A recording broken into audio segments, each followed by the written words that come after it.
Barchalarga assalomu alaykum. Bugungi videoligimizda sizlar bilan birgalikda CapCut'da Pro editor bo'lishni o'rganamiz. Bugungi video shunchaki tushunishlar hamda bir videoni edit qilish haqida bo'ladi. Xo'p, birinchi navbatda biz nima qilib olamiz? Videoni 4K sifatida qilib olishimiz kerak. Buning uchun video qilamiz hamda video bo'limlaridan bitta o'zimizga kerak videoni tanlab olamiz. Va HD ustiga bosib turib saqlaymiz. Video tushdi. Bu videoni birinchi navbatda 4K qilib olish uchun men tayyor qilib olganman. Shuning uchun sizlarga ko'rsataman. Sizlar shunday qilib turib keyin menga qilasizlar. Xo'p. Bilan to'g'rilab olamiz. Effects bo'limiga bosamiz va video effectsga bosamiz. Xo'p, keyin mana bu blur effektini qo'shamiz. Blur effektini qo'shganimizdan so'ng buni videoga to'g'rilab olamiz. Hop, videoga to'g'rilab olgandan so'ng o'sha blur effektiga bosamiz hamda pastda objektga bosib turib all videosga bosib qo'yamiz. Bo'ldi, chiqib ketamiz va yana video effects va neonga bosamiz va buni ham videoga to'g'rilab olib turib mana videoga shunday to'g'rilab olamiz. Mana videoga to'g'rilandi. Hozir mana bunaqa video hosil bo'ladi. Xo'p, buni endi eksport qilib olamiz. Buni eksport qilganingizdan so'ng keyingi qiladigan ishimiz mana video effectsga bosib turib BMW sketch degan narsa bu. Mana buni ham xuddi shunday videoga to'g'rilab olasizlar. Mana bunday qilib turib videoga to'g'irlaysizlar. Videoga to'g'irlandi. Va bu ham xuddi shunaqa bir video bo'ladi mana. Endi buni ham eksport qilib olasizlar. Eksport qilib olganingizdan so'ng mana bu o'chirib tashlaysizlar hamda mana bu blurni ham o'chirib tashlaysizlar. Ikkala effektni ham o'chirib tashlagandan so'ng buni 4K qilishimiz kerak. O'zi videomiz 4K, lekin buni sifatini yuqoriroq qilishimiz kerak. Buning uchun nima qilamiz?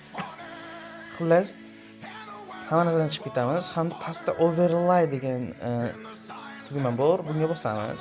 Hamda add overlay va o'sha qilib olgan ikkita effektimizni qo'shamiz bir.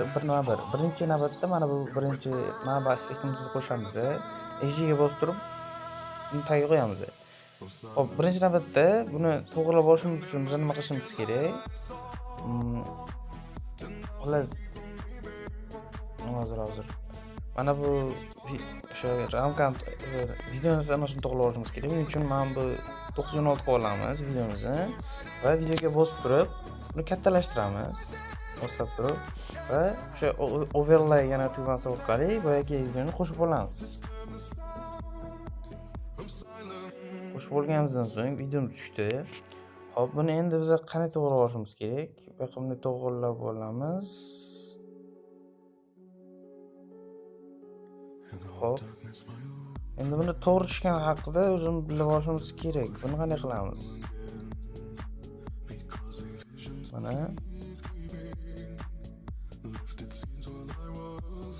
hop.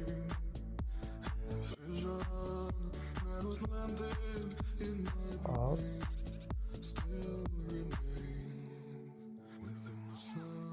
Bo'ldi. To'g'riladi. Endi nima qilamiz? O'sha biz tashlab olgan videomiz ustiga bosamiz. Hamda splice tugmasini ustiga bosamiz. Bu yerdan bir qator video chiqarib, bu yerdan bunday o'tkazgan holatda color mana bu tugmani ustiga bosamiz va mana bu pastdagi nimani sal tushiramiz. Buni ham 20 lar qilamiz. Bo'ldi. Endi bundan chiqamiz va videoni ko'rib olamiz.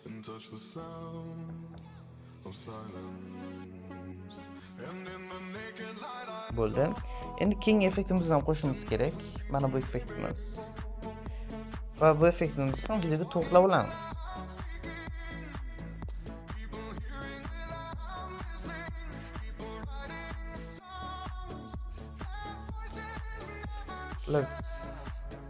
Biz videoga to'g'riladi va bu effektimizga bosib turib splice ustiga bosamiz va oxirroqqa o'tganimizdan keyin dodge degan effekt ustiga bosamiz. Va buni ham tushiramiz. Buni ham 5 qilib qo'yamiz. 5 qilib qo'ysak bo'ladi. Hop. 5 qilib olamiz va buni o'sha videoga to'g'rilab qo'yib olishimiz kerak. Hop, to'g'rilandi. Hop.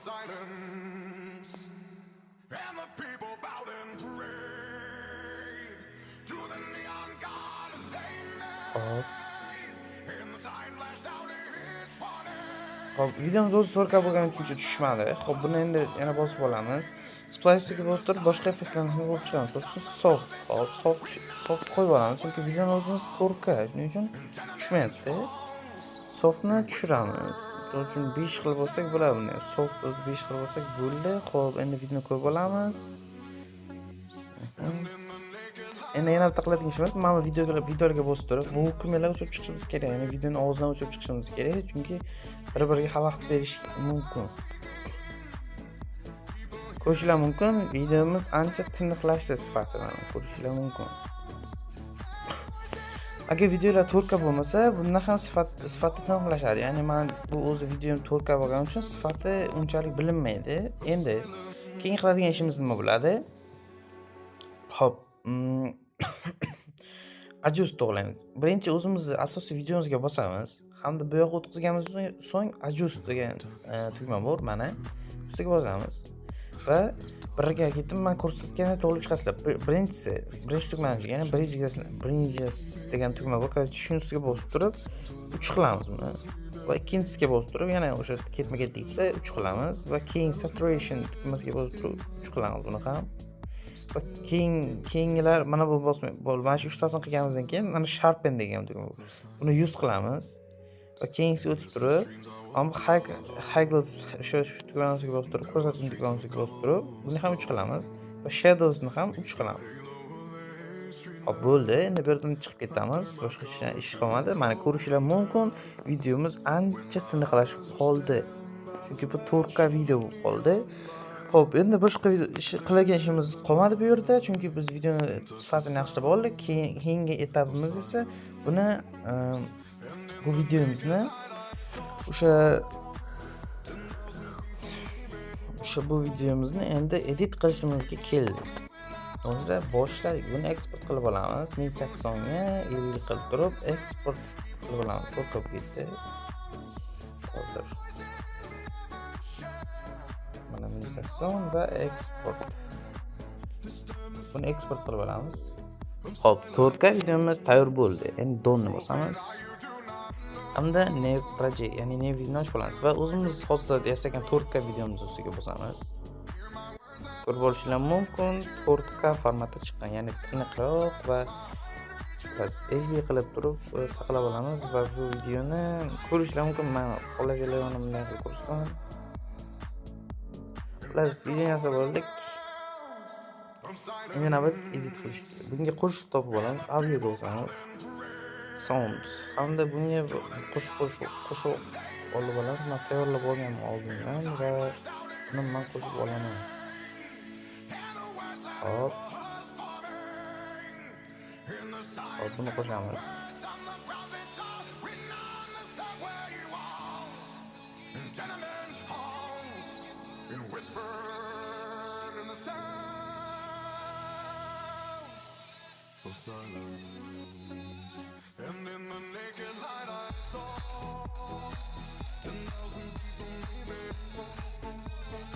Biz bu videoni bits qilib olishimiz kerak. Ya'ni sizlarga osonroq bo'lish uchun bir funksiya bor.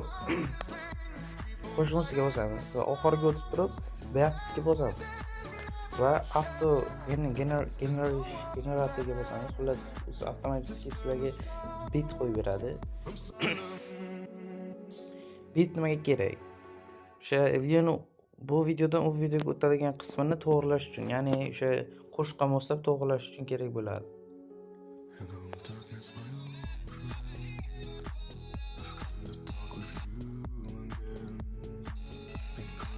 Xullas, mana bu yerdan o'tish kerak ekan. Buni qo'shiqni yoki videoni kesib olamiz.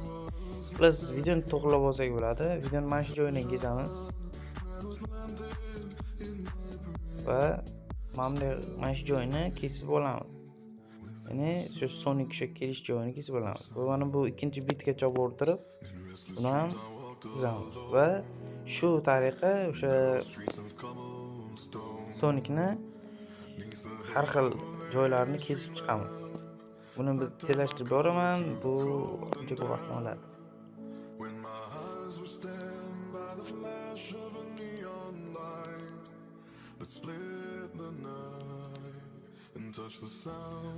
do'stlar, mana videoni to'g'rilab oldim. Ya'ni o'sha kerak bo'ladigan videoning u qismidan bu qismga o'tadigan joylarni kesib to'g'rilab oldim va buni hozir sizlarga edit qilib ko'rsataman. Xo'p, buning uchun biz nima qilamiz? Mana bu videoga o'tadigan joyga biz mana bu videoga bosib turib animationsga bosamiz. O'sha animatsiyaga bosamiz. Va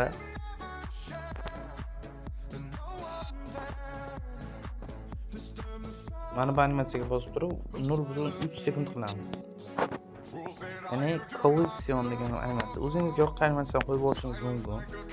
Va keyingi videolarga esa bir xil animatsiya qo'shishimiz kerak. Ya'ni plus switch right degan effektni qo'yib olamiz. Hammasiga shuni effekt qo'yib chiqamiz. Switch right degan effektni qo'yib turib 0.3 sekund qilib chiqamiz.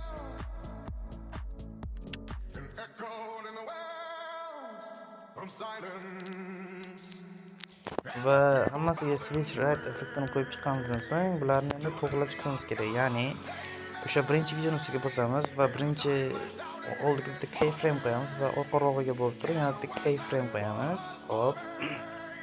Endi o'rtasiga turib mana bu tugmani ustiga bosamiz. Va birinchidagini tanlaymiz va adjustga bosamiz. Va buni mana bu yorug'idan tanlaymiz.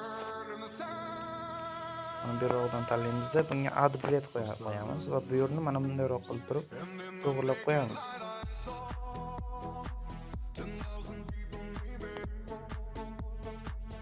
Bundayroq qilib to'g'rilab qo'yishimiz kerak va hammasini xuddi shu tarzda qilib chiqamiz. Xo'p do'stlar, bo'ldi.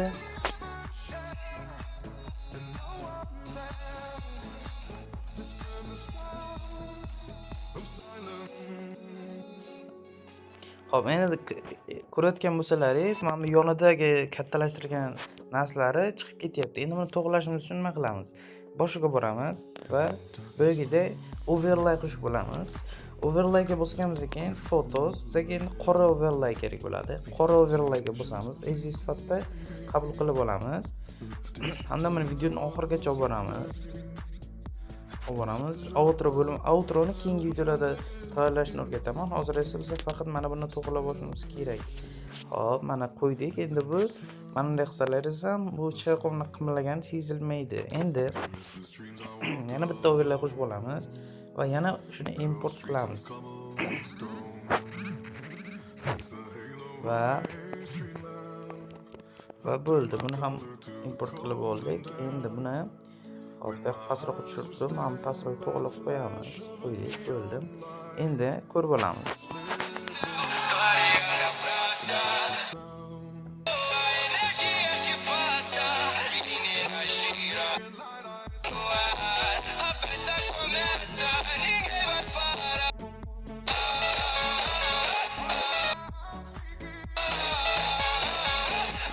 Xullas ko'rib oldinglar, video shunaqa chiqadi. Xo'p, endi keyingi qiladigan ishimiz qanaqa bo'ladi? Mana bu overlay ustiga bosib turib, orqa-roqqa borsak, hop,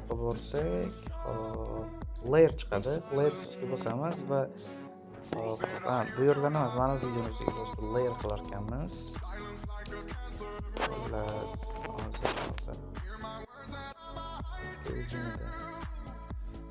menimcha layer to'g'ri, uni faqat animatsiya qo'shganimiz kerak bo'lar ekan. Xo'p, keyingi qiladigan ishimiz qanaqa bo'ladi?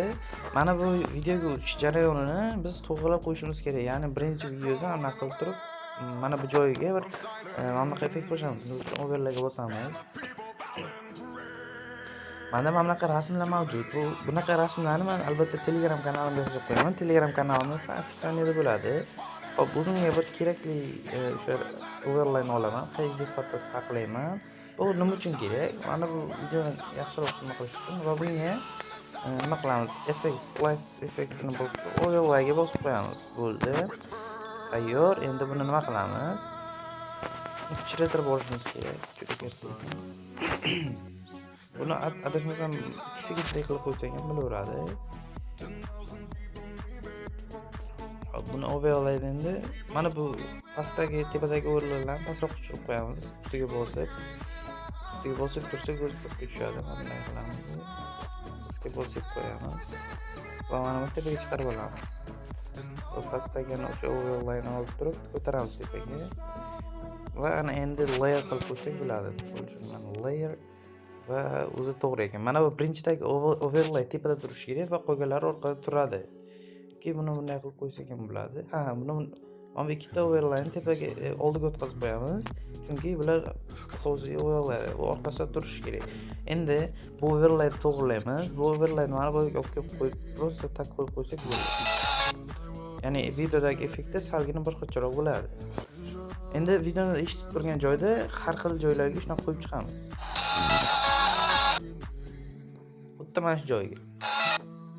Endi yana mana shu yerga yana qo'yishimiz uchun mana bu yerga olib kelamiz va keyin boshqacha overlayni qidiramiz. Misol uchun mana bu. Buni ham albatta Telegram kanalimda tashlab qo'yaman.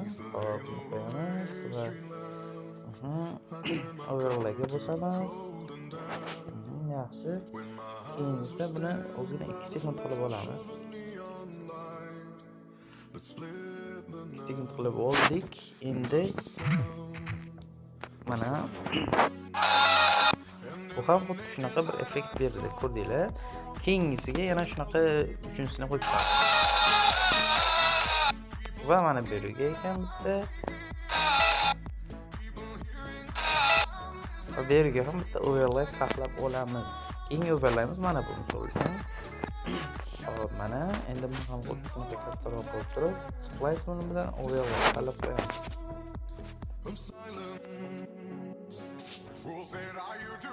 Buni ham 2 sekund qilib olamiz va videoni mana bu qismiga, bet qismiga qatlab olamiz.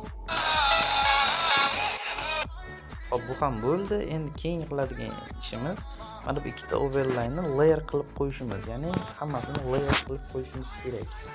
Hop, layerga bosamiz va hamma mana bu ikkita overlaylarni oldinga chiqarib qo'yamiz. Hop, yaxshi chiqarib qo'ydik. Ular albatta xalaqit bermasligi uchun kerak. Hop, bunga bosamiz. Bu layer qilingan mana ikkala overlaylarni oldiga chiqarib qo'yib, saqlab qo'yamiz. Hop, videomiz tayyor. Endi boshqa qiladigan ishimiz qolmadi. Aytsam,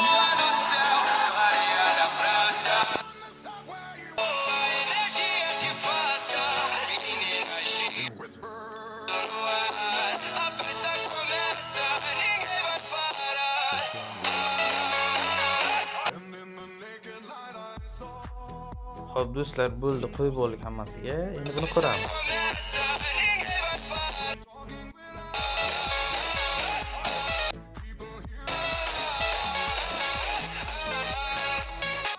Hop, bo'ldi. Endi yana video effektidan boshqa effektlarni qo'shsalar bo'ladi. Misol uchun yargi bo'lib ketadigan, plus shunaqa effektlar qo'shsalar bo'ladi. Menimcha hozir unaqa narsa kerak emas. Sizlarga hozircha Pro Editorni boshlang'ich starter variantini o'rgatyapman. Xo'p, mana ko'rib olishingiz mumkin. Videom shundan iborat. Mana xullas videoni 4K qildik hamda shu edit qilishni o'rgandik. Keyingi videolar qanaqa bo'ladi? Mana bunaqa overlay funksiyasini qo'yishni o'rgataman va shunaqa yasashni ham o'rgataman. Hozir endi yana bir narsani qo'shib olamiz. Sizlarda bunaqa narsa bormi yo'qmi bilmayman, lekin menda bor. Ya'ni overlayga bosamiz, add overlay va videolardan menda bitta narsa. Xo'p, do'stlar, keyingi narsani qo'yib olamiz. Mana bu narsani, ya'ni green screen, bu o'sha qaysi kanalning o'sha nimasi, intro deydimi, shunaqa narsa kerak. Nomini bilmayman, lekin buni ham yasashni o'rgataman. Bu ham oson, juda ham oson. Keyin videolar overlay va xuddi shu narsani yasash haqida bo'ladi. Ko'rishlar mumkin. Lua no céu, clareia da praça, som que ecoa